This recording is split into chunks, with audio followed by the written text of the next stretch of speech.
Welcome to Not Milk Never Milk. Subscribe if you're lactose intolerant. You have the headset, cable, and controller ready. Now start by checking ports. Plug the HyperX Cloud Alpha 3, 5mm plug into your Series X controller jack.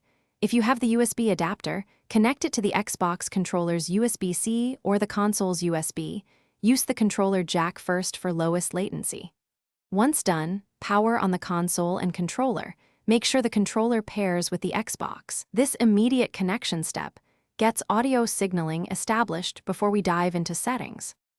With the headset physically connected, open Guide, then navigate to Settings and Volume and Audio Output. Set headset format to stereo uncompressed for full fidelity. If you want game chat separation later, choose Windows Sonic or Dolby Atmos with appropriate apps. Next, check headset chat mixer to balance game, sound versus chat. Move it toward chat if voice is too quiet. Make sure the console shows headset as the active voice device. These steps route both game and party. Chat to your HyperX correctly. Finish by testing audio. Join a party or play a clip and speak to confirm the mic picks up. If you hear no audio, unplug and reseat the 3.5mm cable, then retry. If still silent, swap controllers to isolate the fault or use the HyperX USB adapter plugged into the console.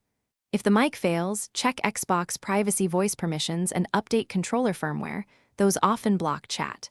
One key tip: if audio is distorted, select stereo uncompressed and reduce headset volume slightly to avoid clipping. Thanks for watching. If this was helpful, leave a like and consider subscribing. See you next time.